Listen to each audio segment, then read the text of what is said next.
সুলতানা ডাক দিয়ে বলেন, বোন রে, মনের পবিত্র হইতে হবে আগে, বাহিরের বাহ্যিক পবিত্র পরে, বাহিরের পবিত্র পরে আগে মনটা তোমার পবিত্র করতে হবে।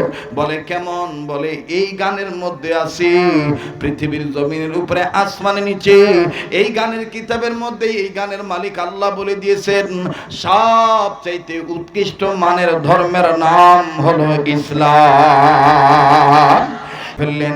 মিসেস সুলতানা বাইরে যাইয়া ডাক দিয়ে তার হাজবেন্ডকে বলতেছেন, কপাল ভালো, আল্লাহ আমার বান্ধবীকে, আল্লাহ তার মনোনীত ধর্ম ইসলামের দিকে আল্লাহ কনভার্ট করে দিয়েছে। এই সাহারা ব্রোকার দিকে আল্লাহওয়ালা হয়ে গেল, কালেমা পরে মুসলমান হয়ে গেল। আওয়াজ দিয়া বলেন না সুবহানাল্লাহ। তো ঘটনাক্রম ওই প্রাসাদটা ছিল পশ্চিম দিকে। কোন দিকে? পশ্চিম দিকে। কেবলামুখী হইয়া এবার মিস সুলতানার স্বামী আজান দিবে।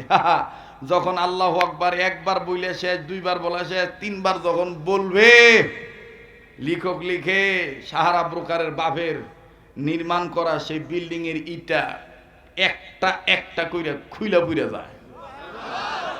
মুসলমানদের আল্লাহু আকবারের আওয়াজের পাওয়ার আছে না নাই?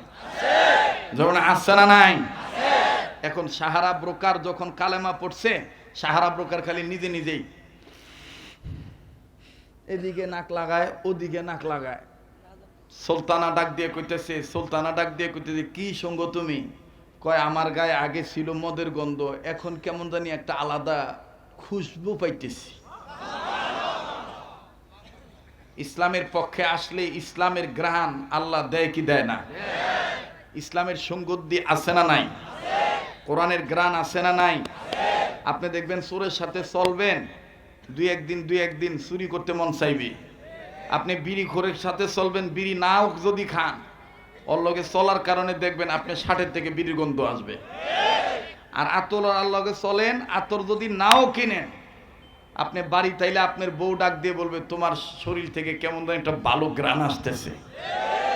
হ্যাঁ, গরু উলঙ্গ থাকবে, ইহাই স্বাভাবিক। মানুষ পোশাক পরিধান করবে, ইহাই স্বাভাবিক। আমার বন্ধুগণ, আমার ভাইরা, তুমি সাহারা ব্রোকার ডাক দিয়ে বলতেছে, এই যে এত সুন্দর গ্রান পাইতেছি, এই গ্রান কি সব সময় থাকবে? সুলতানা ডাক দিয়ে বলতেছে, খালি দুনিয়াতে না। আনোয়ার ভাইয়ের মাহফিল গত জানুয়ারি মাসের এক মাহফিল ছিল, কিন্তু ওই দিন ওনার কপাল এত খারাপ যে দ্বিতীয় বক্তাও জ্বর নিয়ে বিজনেস হয়েছিল, আমিও জ্বরে আক্রান্ত ছিলাম, কেউ আসতে পারি নাই।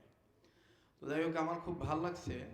আমি ওয়াদা দিয়ে যাচ্ছি আমাদের মাওলানা স্নেহের মুফতি ফিরোজ ভাইকে, আল্লাহ বাঁচায় রাখলে আগামীতে এই মাহফিলটা গাজী ভাইয়ের সাথে মাশওয়ারা করে 7ই জানুয়ারি, জানুয়ারি মাসের 7 তারিখ এশার নামাজ ইনশাল্লাহ আমি এখানে এসে পড়বো।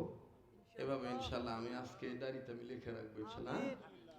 আজকে আমি ওইরকম মন খুলে কথা বলতে পারলাম না। 2026 সালের 7ই জানুয়ারি রোজ বুধবার, আমি এটা আমার মাহফিল পাশে আছে আপনার, সেটা বলে কি বলে পলাশ থানা, নরসিংদী জেলা পলাশ থানা। তো এদিক দিয়ে বর্মি দিয়া যাওয়াটা, ঘোড়াশাল হয়ে আমার যাওয়াটা, কাপাসিয়া হয়ে যাওয়াটা খুব সহজ হবে চরসিন্দুর ব্রিজ দিয়ে।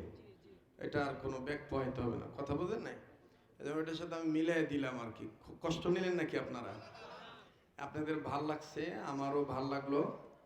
আর আমার এই অতিথি যারা আছেন, গণ্যমান্য ব্যক্তিবর্গ, সভাপতি, প্রধান অতিথি আসতে পারেন নাই, বেচারা জামের কারণে আসতে পারেন নাই। দেখেন, উনি আসেন নাই, চালান গেল, কিন্তু আমি যদি না আইতাম, কথা কয় না, কথা কয় না, তাহলে অবস্থা খারাপ হইতো না? তা আমার জন্য দোয়া করবেন, আল্লাহ যেন আমাকে ভালো রাখেন, সুস্থ রাখেন। আর বাকি কথাটা এবার আসেন ফিনিশিং দেই। হযরত বুজুর্গ ডাক দিয়ে বলতেছেন, দোস্ত, তোমার বিবির গর্ভের পেট উপরে ওঠার ব্যাখ্যা হইল তোমাদের পরিবারে যে সন্তান আসতেছে, নুরানি সন্তান, এই সন্তানটা ছেলে সন্তান হবে। আর এই ছেলে সন্তানের ইজ্জতের মাথা, এলিমের মাথা, সম্মানের মাথা, ধন সম্পদের মাথা, সৌন্দর্যের মাথা কিয়ামত পর্যন্ত উঁচু থাকবে, কেউ নিচু করতে পারবে না। তাহলে আবার আসেন ওই পিছনের কথা ফিরে যাই। বুখারী শরীফ কতদিন থাকবে? কথা কয় না? তাহলে বুখারী শরীফ যতদিন, বুখারী শরীফ লিখছেন যিনি, তার সম্মানও ততদিন। কেন?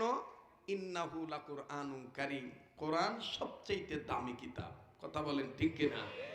তাহলে আমরা ছেলে হোক মেয়ে হোক আমরা এই ইলমে দ্বীন শিক্ষা দিব তো ইনশাল্লাহ।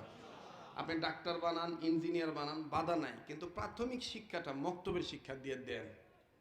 প্রথম যদি হালাল হারাম শিখান, এই ছেলে মেয়ে খারাপ হবে না, ঠিক কিনা বলেন? আল্লাহ পাক আমাদের সবাইকে কোরআনের শিক্ষা গ্রহণ করার তৌফিক দান করেন। আমাদের গার্জিয়ান হিসাবে অভিভাবকদের সন্তানদের হক আদায় করার তৌফিক দান করে, জাহান্নাম থেকে নিজের বাঁচা এবং অপরকে বাঁচানোর তৌফিক দান করে। সুবহান রাব্বিকা রব্বিল ইজ্জাতি আম্মা ইয়াসিফুন ওয়া সালামুন আলাল মুরসালিন আলহামদুলিল্লাহি রাব্বিল আলামিন। আলহামদুলিল্লাহি রাব্বিল আলামিন ওয়াসসালাতু ওয়াসসালামু আলা আশরাফিল আমবিয়াই ওয়াল মুরসালিন মুহাম্মাদিন ওয়া আলা আলিহি ওয়া আসহাবিহি আজমাইন। রব্বিরহামহুমা কামা রাব্বায়ানি সগীরা। ইয়া আল্লাহ, আপনি আমাদের জীবনের গুনাহগুলি মাফ করে দেন। আল্লাহ, আপনি আমাদের অতীতকে ক্ষমা করে দেন, বর্তমানকে সংশোধন করে দেন, ভবিষ্যৎ জীবনকে আলোকিত করে দেন। ইয়া আল্লাহ, তামাম দুনিয়ার সমস্ত মুর্দা জিন ইনসান যারা কবরবাসী তাদেরকে জান্নাতবাসী করে দেন। আল্লাহ, আমরা জিন ইনসান যারা বেঁচে আছি সবার জন্য হেদায়েতের ফয়সালা করে দেন, হায়াতের মধ্যে বরকতের ফয়সালা করে দেন। আল্লাহ, খাস করে আমার এই বাংলাদেশকে কবুল করে, এই গাজীপুর জেলারে কবুল করে, শ্রীপুর থানারে কবুল করে, মাওনা বাজার এলাকাকে কবুল করে। এ আল্লাহ, উত্তর দক্ষিণ পূর্ব পশ্চিম পুরা মাওনা এলাকাকে আপনি কবুল করে। এই এলাকার যারা বাসিন্দা আছে তাদের ঘরে ঘরে রহমত বরকত নাজিল করে দেন। আল্লাহ, এই এলাকায় যারাই কবরবাসী হয়ে গেছে তাদের সমস্ত কবরবাসীদেরকে জান্নাতবাসী করে দেন। বিশেষ করে মা বাপ দাদা দাদি নানা নানি আত্মীয় স্বজন যাদের যারা কবরবাসী সবাইকে জান্নাতবাসী করে দেন। আল্লাহ, খাস করে এই রহমানী আদর্শ বালিকা মাদ্রাসাকে কবুল করে। এই মাদ্রাসার আয় আল্লাহ সভাপতি, ম্যানেজিং কমিটি, মোতাওয়াল্লি, আয় আল্লাহ জিম্মাদার, রব্বে কাবা, পরিচালক, ওস্তাদ, ছাত্র, শিক্ষিকা সবাইকে আপনি কবুল করেন। ইয়া আল্লাহ, যারা টাকা পয়সা দান করলো কম বেশ সবার দানকে আপনি কবুল করেন। আল্লাহ, আপনি মেহেরবানি করে অত্র এলাকার ঘরে ঘরে রহমত বরকত নাজিল করে দেন। যারা ব্যবসা করে ব্যবসায়ীদের ব্যবসায় বরকত দেন, যারা চাকরি করে প্রমোশন দিয়ে দেন, যারা লেখাপড়া করে রেজাল্ট ভালো করে দেন। আল্লাহ, যারা অসুস্থ আছে তাদেরকে সুস্থ করে দেন। ইয়া আল্লাহ, খাস করে অত্র এলাকার মা বোনদেরকে